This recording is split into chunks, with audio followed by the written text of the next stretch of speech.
Okay, I've gotten my file downloaded to my thumb drive. Let me double check that just to make sure. Actually, I don't think I do have it.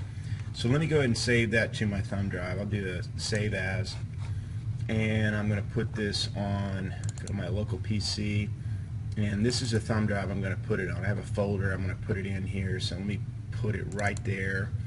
And Superstar, I got Christmas Star 01, that looks pretty good. So I just go ahead and save that file right here. And again, it's real important, instead of saving it to Illustrator CC, we want to come down here and save it as an Illustrator A.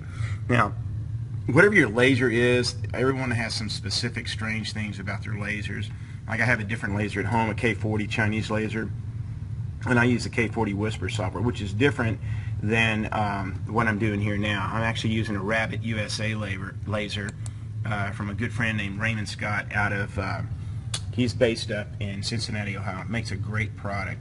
Okay, I saved that in there. Now let me come down here and I eject that. It's always good to eject your memory sticks. And I'll hit the eject, and I'll come over here and I'll find the one I want to eject. It should be this one right here, and it's safe to remove. So I'll turn my laptop monitor down like this, reach over and grab my my thumb drive or memory stick, whatever you call it. So I grab it. Let's go back here to our laser engraver.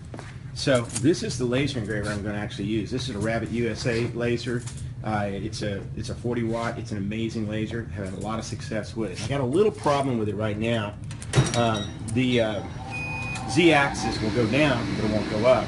So I have to kind of adjust the piece to my size. So I'm going to put my memory drive here, the thumb drive, in my slot on my PC, like you see there. I'll make sure that the machine is up. Oh, it's not up. So here's what I'm going to do. Pull that out. Go ahead and start the machine. Now let's go get my MDF. I don't have it loaded here in my computer. See, my laser is not there. So let me go see if I can find it. It's not here, but I'll go back and get some off my table saw. Yeah, here we go. Now I've gone ahead and cut all this MDF scrap up, so I have what I'm using. And this looks like a pretty good piece here. Just grab this.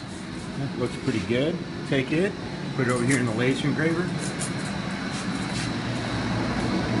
And we'll get it set up right there in the upper corner. Make sure it's laying flat. I'm actually flipping it over a little bit. A bit of a slight warp in it. That'll be fine. Okay. Once we hit F1 to continue, we'll load that up. Now, on this laser engraver, this is the password. It's Mill is the username, 35 Austin is the password. Okay, so it's going to go ahead and boot up. I'm going to stop for right now.